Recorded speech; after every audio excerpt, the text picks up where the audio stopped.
I honestly, I wouldn't mind at this point if Caitlyn just started her villain arc. She needs to start putting her foot down because this, like, some of this stuff is getting a little wild. She comes into the WNBA, her biggest life dream to play professional basketball. She comes into the WNBA. She gets a special whistle the opposite way because she's getting fouled and flagrant fouled, and just the defense that they're playing on her is actually insane. Yet despite all that, has an incredible rookie season. And then on top of that, people are using her name for their hidden agendas on both sides. People are just using Caitlyn's name. And then if she says something, it's not enough. If she doesn't say anything, she never wants to speak out about anything.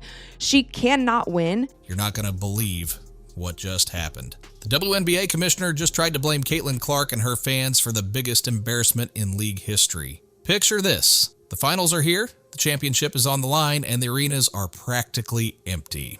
Tickets are selling for $6 for a championship game. Neither does anybody else. Wow. If ever there was proof that the Caitlin Clark fans / Fever fans are now the overwhelming majority of the fandom, look at ticket prices for finals games. Aja Wilson had a complete meltdown on camera. Diana Taurasi couldn't hide her anger, and instead of taking responsibility, the league decided to point fingers at the one person who actually brought fans to the game. The hate is real. The hate is real, Kathy. I see you hating on us from a mile away, Kathy Engelbert. We all see it. You out here trying to find Caitlin Clark. You out here finding the one person who's actually bringing money into this league. What a joke. You're mad that the Indiana Fever are here right now. Y'all didn't expect us to get this far. This is wild, and it gets so much worse. The WNBA Finals were supposed to be the ultimate moment, the peak of everything the league had been building toward all season. Commissioner Kathy Engelbert spent months bragging about record-breaking ratings and historic fan growth. But when the finals actually arrived, all that hype completely collapsed. The Las Vegas Aces versus the Phoenix Mercury should have been epic. Two powerhouse teams, MVP-level talent on both sides, legends like Aja Wilson and Diana Taurasi competing for a championship. But as game day got closer, something felt seriously off. There were no packed arenas, no sports bars buzzing with excitement, no viral moments taking over social media. Instead, fans were absolutely shocked when they checked ticket prices. Championship game seats for what's supposed to be the biggest stage in women's basketball were going for as low as $6 in some sections. Not resale prices, not some sketchy third-party site. These were official prices. The WNBA itself couldn't even sell its own championship tickets. It was about to be a complete ghost town. Game 1 in Las Vegas had the cheapest seats at $6. The lower bowl was $25. Want to sit behind the team bench? $90. Second row seats were around $130. I've seen minor league hockey games with more expensive nosebleed sections. I've paid more for parking at regular season NBA games. And here's the part that really stings. When the Las Vegas Aces played the Indiana Fever earlier that same year, those exact same seats were going for 5 to 10 times higher.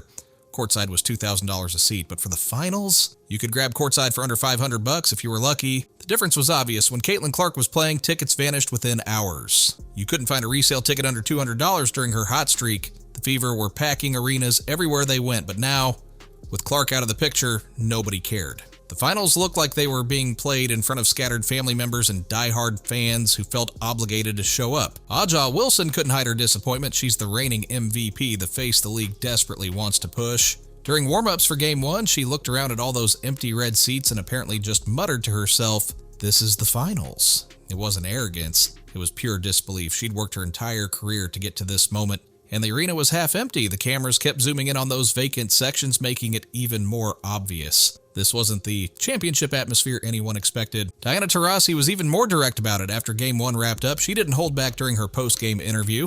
You could see the frustration all over her face. She flat out said, "You work your entire career for moments like this, and you just hope people care enough to show up." That one sentence captured everything.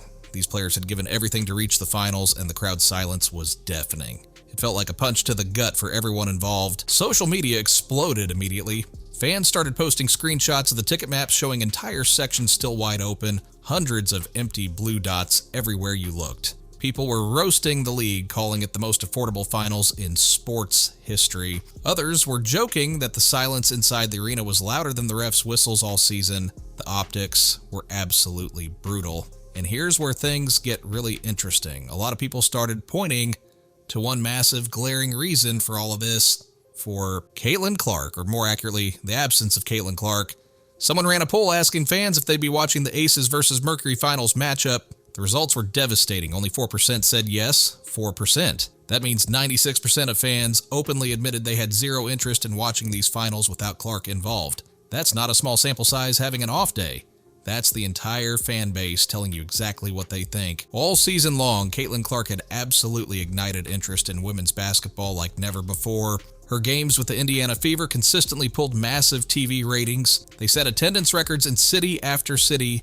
She sold jerseys faster than the league could restock them. She gave sponsors an actual reason to care. New fans who'd never watched the WNBA before were suddenly tuning in every time she played. The energy around her was electric, but the second she wasn't in the finals, that spark completely died. The proof was everywhere during the regular season games featuring Caitlin Clark were appointment television. Arenas were packed hours before tip-off. Fans lined up around the block just to get inside. The buildings were electric with energy. Reporters swarmed every Fever game. It felt like a national event every single time she stepped on the court.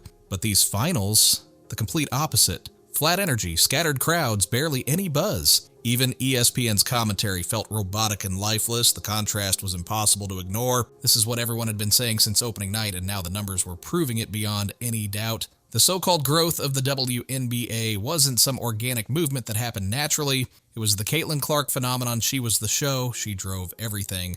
Without her, the league instantly reverted back to what it had always been, a niche product struggling for attention. That's harsh, but the empty seats don't lie. And just when you think the situation couldn't get any worse, Commissioner Kathy Engelbert was out there doing media appearances talking about how the league is in the strongest position it's ever been in.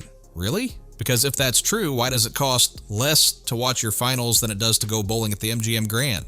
Why are championship tickets cheaper than a tank of gas? The disconnect between what she was saying and what was actually happening was absolutely wild. When the finals matchup was first announced, upper-level seats were hovering around $50. Within a week, they dropped 20%. By the time the media started reporting on the disaster, lower bowl seats were under $60. That's not momentum building. That's a complete market collapse. You can't spend an entire season shouting about record growth and then struggle to sell $6 tickets to your biggest event of the year. The math doesn't work. Aja Wilson tried to keep things professional during her press conferences, but you could tell she was frustrated. Even though she spoke calmly, her words hit hard. "We're playing some of the best basketball out there," she said, "but it's like nobody's watching." And she was absolutely right. There was barely any national coverage. Social media activity was completely flat. Game clips weren't generating any buzz whatsoever. Compare that to the viral sensation that followed every single Caitlin Clark move during the regular season. The difference was night and day. Diana Taurasi went even harder. She was direct, emotional, and completely unapologetic. "It's disrespectful," she declared during one interview. "We are worthy of crowded arenas. We are worthy of experiencing such energy." Her comments blew up instantly, with fans debating whether her anger was justified. Some people totally sympathized. They agreed the league's marketing had completely failed by ignoring what fans actually wanted to see, but others argued that veterans like Taurasi and Wilson had actually contributed to the problem by how they treated Clark all season long, and that's when the real conversation started shifting. What began as frustration over poor attendance quickly became a much bigger discussion about everything wrong with the WNBA right now. Because here's the thing, fans don't forget. All season long, Caitlin Clark took cheap shot after cheap shot on the court. Defenders were hammering her with fouls that refs just refused to call. Other players were openly jealous, taking shots at her in interviews and on social media. And through all of it, Commissioner Engelbert stayed silent. The league office did nothing to protect its biggest star. Every time the WNBA failed to stand up for Caitlin Clark, fans quietly checked out. They saw what was happening. They watched their favorite player get targeted, and they watched the league do absolutely nothing about it. So when Clark's season ended and the finals rolled around without her, those fans had zero reason to stick around. They'd already been pushed away. The league had spent months telling Clark's fans they weren't wanted, and now they were shocked when those same fans didn't show up. Come on. This couldn't have come at a worse time either. The WNBA Players Union is gearing up for major collective bargaining agreement negotiations. The current deal expires soon, and players want higher salaries, bigger revenue shares, better benefits, and they deserve those things. These are world-class athletes putting on an incredible product, but here's the problem. How do you walk into a negotiation demanding a pay raise when your finals tickets can't sell for more than the cost of a burger. The team owners and the networks are going to weaponize these numbers. They're going to point at those empty arenas and say, if your best year ever can't even fill a finals venue, why should we increase your salaries? And they'll have the receipts to back it up. Ticket sales data, attendance figures, TV ratings, it's all there. This doesn't just hurt A.J. Wilson or the Aces or the Mercury. This hurts every single player in the league. Low attendance means less sponsor interest, weaker TV deals, zero leverage at the negotiating table. Meanwhile, Commissioner Engelbert kept doing interviews acting like everything was fine. She kept talking about growth and momentum and how strong the league was. But if the WNBA is really thriving like she claims, why are fans skipping your championship for the price of a combo meal? The numbers tell the real story, and it's not the one she's trying to sell. You can call it progress all you want, but when your finals look like a clearance sale at an outlet mall, the only thing growing is public embarrassment. Let's talk about what actually went wrong here, because this didn't have to happen. The WNBA had everything perfectly lined up for a strong finish. The Caitlin Clark wave brought in more attention than the league had seen in decades. New sponsors were jumping on board. Media coverage was at an all-time high. There was a fresh fan base just waiting to be engaged and turned into lifelong supporters. And somehow, someway, the league took all that momentum and turned it into $6 finals tickets. You almost have to admire the level of incompetence required to mess that up so badly. For months, Kathy Engelbert and her team were doing their corporate victory tour. Every press conference sounded the same. Viewership is up, merchandise is flying off the shelves, the brand has never been stronger. But peel back those press releases and nothing underneath actually changed. Same limited marketing strategies, same inconsistent officiating that drives fans crazy. Same stale game presentation that feels stuck in the past.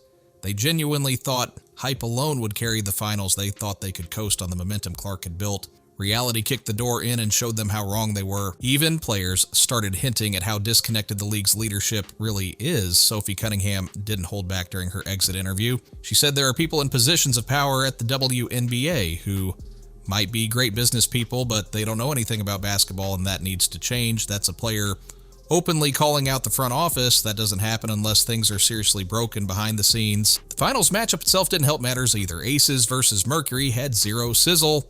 No storylines that grabbed people's attention, no brewing rivalries that made fans pick sides, no controversy or drama to fuel conversation. It was just two teams playing basketball in front of half-empty bleachers while A.J. Wilson kept trying to pretend she was the face of a thriving league. But if she's really that big of a draw, where were all the fans? Why does Caitlin Clark move 10 times more tickets than a 4-time MVP? The answer's simple. People care about Clark. The numbers prove it over and over again. This whole situation exposed something the league has been desperately trying to avoid admitting. Fans came for Caitlin Clark, not for the WNBA. That's the uncomfortable truth that makes everyone squirm. Without her, there's no spark, no compelling storylines, no reason for casual fans to tune in. She was the pulse of the entire league this season. And now that she's not playing, the finals feel like a massive hangover after the best party of the year. The vibe is gone. The energy flatlined. The excitement completely disappeared. The WNBA had one simple job after Caitlin Clark's breakout season: keep the audience engaged. That's it. Just keep people entertained and interested.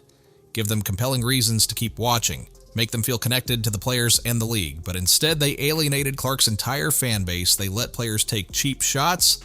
They ignored blatant fouls game after game. They let jealousy and resentment run completely unchecked. That wasn't just bad leadership, that was sabotage driven by ego and stubbornness. Now the league is paying the price for those decisions. You can't cry about wanting growth when your championship seats cost less than movie tickets. You can't demand bigger contracts and better network deals when your own fans refuse to show up, and you definitely can't keep pretending everything's going according to plan when the evidence screaming otherwise is impossible to ignore. But that's exactly what they'll probably keep doing, acting like this. It's all part of some master strategy to expand accessibility or whatever corporate buzzword sounds good in a press release. The reality is, fans don't want slogans and hashtags. They want authenticity. They want excitement and energy. They want leaders who actually fight for the players they love, not executives who issue vague statements and hide behind carefully crafted PR responses. You can't build a sports empire on spin and marketing talk. You build it on stars, compelling stories, and real stakes that make people care. The WNBA has none of those things right now without Caitlin Clark. So while A.J. Wilson celebrates whatever stats she puts up and Commissioner Engelbert keeps pretending the league is thriving, Caitlin Clark remains the one name that actually moves the needle. The proof is sitting right there in those empty seats. The WNBA without Clark isn't some inspiring growth story. It's not a league reaching new heights, it's a league just barely surviving, desperately trying to convince everyone that everything's fine when it clearly isn't. The biggest storyline of these playoffs isn't who wins the championship trophy, it's whether enough people will buy concessions just to make the arena look less empty on camera. For a league that spent all year shouting about record-breaking growth, these visuals tell a completely different story. They tell the truth that nobody in the league office wants to admit out loud. If the WNBA truly wants to grow into something sustainable and successful, it's time to stop with the empty corporate speak about empowerment and start actually delivering entertainment that people want to watch, because right now, the fans are voting with their wallets, and their answer couldn't be any louder or clearer. They're saying no thanks, not without Caitlin Clark. The league can either learn from this disaster and make real changes, or they can keep pretending everything's fine while arenas stay empty and ratings keep dropping. And the choice is theirs, but based on how they've handled everything so far, don't hold your breath waiting for them to figure it out. This was supposed to be their moment to shine, and instead it became the most embarrassing finals in league history. That's not Clark's fault, that's not her fans' fault, that's 100% on the league and its leadership. They had lightning in a bottle and they let it slip right through their fingers. Now they're standing in empty arenas wondering what went wrong, and the answer's staring them right in the face. They just refuse to see it.